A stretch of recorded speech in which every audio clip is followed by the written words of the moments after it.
My dad left me as a kid, scammed me as an adult, stalked me from jail, threatened my mother, lied to the court, and now he wants to come to my wedding. I was 7 when my parents started fighting all the time, doors slamming, glass breaking, everything. But 2 years later, when they finally separated, 9-year-old me still couldn't understand why. I soon realized that the divorce was probably my fault. I wish I could say I grew out of this thinking, but I didn't. Every time I heard my mom crying alone at night, I thought it was because of me. Every time I heard her on the phone talking about how heartbroken she was, I thought it was because of me. So I did what any 9-year-old would do. I tried to win my dad back. I remember sitting by the front door every Friday, clutching my backpack like a boy clings to a raft in a flood, too small to stop the current, but too hopeful to let go. For the first few months, he was always on time, and I'd tell him about every A that I got in class and the delicious meals that Mom had cooked that week. But instead of turning the car around and getting back together with my mom, he'd just give a weak smile and try to change the topic. Except I never gave up, until he did. First he was 1 hour late, the next week it was 2. Then one day, he just never showed up. That night, I ended up sleeping on the icy wooden floor beside the front door. I woke up that morning in tears, asking Mom why Daddy hated me. She gave me a big hug and reassured me that he must be sick or something. For a while, that was enough explanation, until later that day. How could you leave our son waiting? While you were doing all sorts of crap with that blonde beach, our son was sleeping on the floor waiting for Dad who never came. I rushed into the kitchen and begged my mom to hang up the phone, to stop yelling at my dad, that I was sorry. She immediately hung up the phone and grabbed me. She carried me over to the living room couch, looked me in the eye, and told me it wasn't my fault. None of it was. This should have been a sweet, convincing moment, but it wasn't, because I still wanted to win him back. So that weekend, I waited again. He was on time, and I was ready to hatch my master plan. A drawing of our family portrait in my right pocket, a photo from their wedding in my left. But when we got to the house, my plan was ruined, because sitting inside was the blonde-haired woman my mom was talking about. I recognized her from a few years back, when my dad brought me into work for the day. I knew she was his assistant. I sheepishly waved and asked if she was replacing Mommy. She scoffed and rolled her eyes, and my dad made the shh sound with his finger over his mouth. And just when I thought the surprises were over, a boy my age ran around the corner.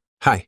He went to hug me, but I turned away. Apparently, he was the blonde woman's son that my father was helping raise. I stormed up the stairs to my room and slammed the door so hard the wood almost broke. No one came to find me. I curled up on the floor and cried so hard my ears started ringing. After a few hours, my mom came to pick me up. After that, I never wanted to see my dad again. Not even because of my betrayal, but because the pain of feeling like I'd failed him was too much. So I stopped waiting by the door, and my mom slowly built us a quite successful life without him. I ended up beating the single-parent statistic and went to college to become a lawyer. But even when I graduated and started making $100,000 a year, I still felt like there was always that missing part of me that wanted the fatherly approval I never had. It was a void nothing could fill. So I did what I had to do. I reached out and asked if he wanted to come over for Thanksgiving. He only replied a week later, after I sent my address, in a wealthy part of town. That should have been my first red flag, but it wasn't. Instead, I felt this childlike excitement when he was on the way over. It was like I was a child sitting by the door again, except this time, he would actually show up. "Son, do you got any cash for me?" is the first thing he said when I welcomed him in. My heart dropped a little, but I handed him a $100 note anyway. "Thanks, son. I knew you weren't as selfish as your mother." He said it with a wink and a smile, as if it was the most agreeable sentence he's ever said. I forced a laugh, not wanting to start an argument, and offered him a cup of tea. Suddenly, the words poured out of me. Every update from middle school, high school, my current girlfriend, radio silence. You could have heard a pin drop, until I mentioned my job. "How much are you making, son?" "I earn 100K because—" "Wow," he interrupted. "Son, I hope you're not giving any of it to that greedy mother of yours. My family sure could use some dough." My head tilted the same way a puppy tilts at its owner. I didn't even say anything. I just wanted him to realize how stupid he sounded, but he never did. And this time, instead of tears, I felt anger. The memories came flooding. All the times he made my mom cry. All the times he made me feel worthless for starting a new family when he wasn't even finished with the old one. I didn't say anything for several seconds, just staring at him while he looked at me with those expectant eyes, like I was supposed to open my wallet and hand over my hard-earned money to a man who couldn't even be bothered to show up for visitation days. "I'm not giving you money," I finally said. His face changed instantly. The fake smile disappeared, replaced by something cold and calculating. "Come on, son, don't be like that. I'm your father," he said, leaning forward. "Family helps family." I almost laughed. "Family? You want to talk about family now?" He must have realized his mistake because he quickly backpedaled. Told me he'd been going through some tough times lately, lost his job, had some health issues. The blonde woman, whose name was apparently Tiffany, had left him a few years back and taken her son with her. He was all alone now and really needed my help. I'd like to say I was smart enough to see through it all, but part of me, that stupid little kid part that was still sitting by the door, wanted to believe him. I ended up writing him a check for $500. He promised to pay me back once he got back on his feet. I knew I'd never see that money again, even as I was signing the check. After he left, which happened about 30 seconds after the check was in his pocket, I sat in my living room feeling like an idiot. I called my girlfriend Jordan and told her what happened. She came right over with takeout and listened while I vented. "You know you're never getting that money back, right?" she said. I nodded. We'd been dating for 3 years at that point, and she knew all about my dad issues. She was always telling me I needed therapy to deal with my abandonment trauma, as she called it. I thought that would be the end of it. Dad got his money. I got a reminder of why we didn't have a relationship. Everyone moves on. But 3 days later, he called me, said he needed a place to stay for just a night or two while he sorted some things out. I told him I'd think about it and hung up. I definitely didn't want him staying with me, but I also felt guilty saying no. Classic me. I didn't call him back, hoping he'd take the hint. He didn't. He showed up at my apartment building the next evening with a duffel bag. The security guard called up to let me know someone was there to see me. When I got downstairs, Dad looked rough, unshaven, clothes wrinkled, that desperate look in his eyes. He launched into this story about how his landlord had kicked him out for being late on rent, and he just needed a place to crash until he could get his security deposit back from the crook who owned his building. I reluctantly let him come up to my apartment, set him up on the couch with some blankets and a pillow, told him he could stay for 2 nights max. He thanked me profusely, even hugged me, which felt weird since I couldn't remember the last time we'd had any physical contact. That night I couldn't sleep, kept thinking I heard him moving around the apartment. At one point I got up to check and found him in my home office, just standing there in the dark. "What are you doing?" I asked. He jumped like I'd caught him doing something wrong, claimed he was looking for the bathroom, which made no sense since I'd shown him where it was earlier, and it was in the opposite direction. I pointed him back to the living room and watched until he actually went there. In the morning, I got ready for work while he was still sleeping on the couch. I locked my office door before leaving, telling myself I was being paranoid but doing it anyway. I texted Jordan about what happened, and she offered to come check on things during her lunch break since she worked closer to my place than I did. Around noon, Jordan called me. "Your dad's not here," she said. "The apartment's empty." I felt relieved but also confused. Maybe he found another place to stay. Maybe, she said, but she sounded uncertain. "But your office door's open." I definitely remembered locking it. "Check my desk," I said. "Top right drawer." There was a pause. "It's open too, and empty. That's where I kept my checkbook and some emergency cash. About $200 was missing, plus several blank checks. I called the bank immediately to cancel the account, then left work early to go file a police report. The officer who took my statement seemed bored. Told me theft between family members was a civil matter, unless I could prove he'd forced his way in. Since I'd invited him to stay, there wasn't much they could do. He suggested I try to contact my father directly to resolve things. I tried calling, but his phone went straight to voicemail. I left a message telling him I knew what he'd done and demanding he return my property. Then I spent the rest of the day contacting my credit card companies and putting fraud alerts on my accounts. 2 days later, my bank called. Someone had tried to cash a check for $5,000 from my account. The teller had been suspicious because the signature didn't match mine, and the account had already been flagged. They'd turned the person away, but kept the fraudulent check as evidence. I went to the bank to give a statement and look at their security footage. Sure enough, there was my dad trying to cash a check he'd stolen from me. I took still images from the footage to the police station and filed another report. This time, they took it more seriously since I had evidence of actual check fraud. A week went by with no word from or about my dad. I was starting to think he'd skipped town when I got a call from a number I didn't recognize. It was a woman named Barbara, who identified herself as my dad's current girlfriend. "Your father's been arrested," she told me. Apparently, the check fraud at my bank wasn't his first attempt. He'd successfully cashed several fraudulent checks at other banks, using accounts that belonged to other people, including Barbara. When the police picked him up, he had fake IDs and stolen checkbooks from at least 3 different people. Barbara wanted to know if I was going to help him out. I asked what she meant. "With bail money," she said, like it was obvious. "He's your father." I laughed. I couldn't help it. "He stole from me too," I told her. "He's on his own." She called me some choice names before hanging up. I blocked her number immediately. The district attorney's office contacted me a few days later. They wanted me to testify against my dad as one of his victims. I agreed without hesitation. Part of me felt guilty, that same part that used to wait by the door, but I pushed it aside. He'd made his choices. The pretrial hearing was set for a month later. In the meantime, my dad started calling me from jail. I didn't accept the charges for the first few calls, but eventually curiosity got the better of me. I wanted to hear what possible excuse he could have. "Son, you've got to help me," he said immediately. "These people in here are animals. I don't belong here." I remained silent, letting him dig himself deeper. "Look, I know I messed up. I was desperate, but you're doing great. You can afford to help your old man out. What's a few $1,000s to someone like you?" Still, I said nothing. "Hello? Are you there?" he asked. "Listen, if you help me get out of here, I swear I'll pay you back. Double. I've got some business opportunities lined up that are going to be huge." "Like what?" I finally asked. He launched into this elaborate story about some investors he'd met who needed help moving money from overseas accounts. All he needed was a small stake to get started. Classic scam stuff that probably would have worked on me a month ago because I wanted so badly to believe he could change. "I'm not bailing you out," I said, "and I'm testifying against you at the hearing." He exploded. Started yelling that I was ungrateful, that he'd given me life, that I owed him everything. Called me every name in the book. I hung up while he was still ranting. The calls kept coming after that. Sometimes he'd be angry. Other times he'd try to guilt trip me by talking about how sick he was or how dangerous jail was for a man his age. Once he even pretended to be crying, talking about how he'd always loved me and just made some mistakes. I stopped accepting the calls altogether. Changed my phone number just to be sure. The day of the hearing arrived. I put on my best suit and headed to the courthouse. Jordan came with me for moral support. We sat in the hallway waiting for them to call my name, my stomach in knots. I hadn't seen my dad in person since the night he stayed at my apartment. When they finally called me in, I walked past my dad sitting at the defense table. He looked smaller somehow, in his orange jumpsuit. He tried to catch my eye, but I kept my gaze straight ahead. I testified about what happened, how he'd asked for money, stayed at my apartment, stolen my checkbook, and attempted to forge checks in my name. The prosecutor showed the bank footage. It was all very straightforward. When it was the defense attorney's turn to cross-examine me, he tried to suggest I had given my dad permission to use my checks. I shut that down immediately. Then came the personal attacks. "Isn't it true that you've harbored resentment toward your father since your parents' divorce?" he asked. "Objection. Relevance," the prosecutor said before I could answer. "I'm establishing the witness's bias, Your Honor," the defense attorney argued. The judge allowed it, so I had to answer. "I was disappointed when my father abandoned our family. Yes. And isn't it possible that this case is just another way for you to punish your father for leaving?" I took a deep breath. "This case exists because my father stole from me and committed fraud. My feelings about my childhood have nothing to do with those facts." The defense attorney tried a few more angles, but eventually gave up. As I left the witness stand, my dad mouthed, "Please help me," with his pathetic look on his face. I walked past him without acknowledging it. The judge found enough evidence to proceed to trial, but that was scheduled for several months away. My dad was denied bail due to being a flight risk with his history of using false identification. I thought that would be the end of my involvement until the trial, but a week later, I got another call from an unknown number. This time it was my half-brother, the blonde woman's son. His name was Thomas, and he was 28 now, my age. "I heard about what happened with Dad," he said. His voice was deeper than I expected. "I'm not calling to defend him or anything. I just thought maybe we could meet up sometime." I was suspicious at first, thinking maybe my dad had put him up to contacting me, but Thomas seemed genuine. He told me he hadn't had any contact with our dad in years either, not since his mom finally left him when Thomas was 16. "He pulled the same crap with us," Thomas said. "Always asking for money, making promises he never kept, disappearing for weeks at a time." We agreed to meet for coffee that weekend. It was weird sitting across from someone who looked vaguely like me around the eyes and had experienced the same type of paternal disappointment. We ended up talking for hours, filling in the gaps of each other's stories. "He used to tell me you didn't want to see him anymore," Thomas said. "That you chose your mom over him and refused to visit." I snorted. "He told me he was helping to raise you like it was some noble sacrifice he was making." We both laughed at how ridiculous it all was. Thomas had turned out okay despite everything. He was an electrician, married with a baby on the the way. We exchanged numbers and promised to stay in touch, which we actually did. Meanwhile, my dad started writing me letters from jail since I'd blocked his calls. The first few I threw away unopened, but curiosity got the better of me eventually. His letters were all the same, asking for money for his commissary account, complaining about jail conditions, and promising to make everything up to me if I would just help him this one time. Then his tone changed. The next letter included thinly veiled threats about what would happen if I testified against him at the trial. He mentioned my address, Jordan's workplace, even my mom's business. It was clearly meant to intimidate me. I took the letter to the prosecutor, who added witness intimidation to the charges against him. His defense attorney dropped him after that, and he was assigned a public defender. As the trial date approached, I started getting anonymous phone calls, heavy breathing, then hanging up. Once, someone just said, "We know where you live," and disconnected. I installed a security system and made sure Jordan was never alone at my apartment. The prosecutor thought it might be one of my dad's jail buddies trying to scare me off from testifying. They offered to put me in a hotel under an assumed name for the week of the trial, but I refused. I wasn't going to let him intimidate me. 2 days before the trial, Barbara, my dad's girlfriend, showed up at my office. She made it past reception by claiming to be a client in distress. When I came out to the waiting area, she started screaming about how I was destroying her life by sending my father to prison. Security escorted her out, but not before she spat in my direction and yelled that I would regret this. I filed for a restraining order that same day. The trial itself was anticlimactic. My dad took a plea deal at the last minute. 3 years for fraud and attempted witness intimidation, with the possibility of parole after 18 months. I didn't have to testify after all. I thought that would be the end of it. But my dad managed to get a message to me through his public defender. He wanted to see me before they transferred him to state prison. Against my better judgment and Jordan's explicit advice, I agreed to one visit. The visitation room was depressing. All concrete and plastic chairs bolted to the floor. My dad shuffled in wearing handcuffs and an orange jumpsuit. He looked older than his 55 years. His face gaunt and eyes hollow. "Thanks for coming," he said as he sat down across from me. "I wasn't sure you would." "What do you want?" I asked. I wasn't in the mood for small talk. He sighed heavily. "I want to apologize. I know I messed up. With you, with Thomas, with everything." I didn't respond. I'd heard his apologies before, usually right before he asked for something. "I've had time to think in here," he continued, "about all the ways I failed you as a father, about why I left in the first place." That caught my attention. He'd never talked about why he left before. "Your mother and I were having problems long before we split up," he said. "But instead of working on them, I took the coward's way out, found someone who didn't know all my flaws yet. Then I did the same thing to her eventually." He looked up at me. "But the worst thing I did was making you think it was your fault somehow. It was never about you. You were the best part of my life, and I threw that away because I was too selfish and too scared to be the man you needed me to be." I felt tears threatening but blinked them back. "Why are you telling me this now?" "Because I'm facing real consequences for the first time in my life," he said, and I realized I might never get another chance to tell you the truth. For a moment, I almost believed him, almost thought this might be a genuine turning point. Then he ruined it. "I was hoping maybe you could put some money in my commissary account," he said, "just enough for some decent food and a few comforts. The state doesn't provide much." And there it was. I stood up. "Wait," he said quickly. "That's not why I asked you here. I really did want to apologize." "No, you wanted to soften me up so I'd give you money," I said. "Same as always." "That's not true," he protested, but his eyes gave him away. They always darted to the left when he was lying. I'd noticed it as a kid but forgotten until this moment. "Goodbye, Dad," I said. I turned to signal the guard I was finished. "Wait," he called after me. "I know where your mother keeps her emergency money, in that ceramic duck in the kitchen. We could split it if you just—" I didn't hear the rest because the door closed behind me. I walked out of that jail and didn't look back. That night, I called my mom. We hadn't talked about my dad in years, an unspoken agreement between us. But now, I needed to. "He tried to get me to steal your emergency money," I told her after explaining everything else. She laughed. "I haven't kept money in that duck since we were married." I knew he knew about it. We talked for hours that night. About the divorce, about how hard she'd worked to give me a good life, about all the times my dad had disappointed me that she didn't even know about. It was cathartic, like lancing a wound that had been festering for decades. "You know," she said before we hung up, "I used to blame myself for how he treated you. I thought if I'd just tried harder to make the marriage work, you wouldn't have gone through all that pain. It wasn't your fault," I said automatically. "No, it wasn't," she agreed. "Just like it wasn't yours. Some people are just broken, honey, and no amount of love can fix them if they don't want to be fixed." Those words hit me hard. All those years I'd spent thinking I could somehow earn my dad's love if I was just good enough, successful enough, generous enough. But the problem had never been me. It had been him all along. The next day, I called a therapist and made an appointment. Jordan had been right. I had some serious abandonment issues to work through. But for the first time, I felt like maybe I could actually heal instead of just carrying around the weight of my father's rejection. Thomas and I kept meeting for coffee every few weeks. It was strange having a half-brother after being an only child for so long, but also nice. We bonded over our shared experiences with our dad, but also discovered we had other things in common. A love of old sci-fi movies, the same weird habit of organizing our sock drawers by color, a talent for remembering useless trivia. 6 months into my dad's sentence, we got word that he'd been caught running a small-time con inside the prison, convincing other inmates to give him their phone privileges in exchange for legal advice he wasn't qualified to give. His parole possibility was revoked. Thomas and I met up after hearing the news. We weren't surprised, but it still hurt somehow. "Do you think he'll ever change?" Thomas asked me over his coffee. I thought about it for a minute. "No," I finally said. "I don't think he can." Thomas nodded. "Me neither. I used to wish he would, but now I just feel sorry for him." That was exactly it. Somewhere along the way,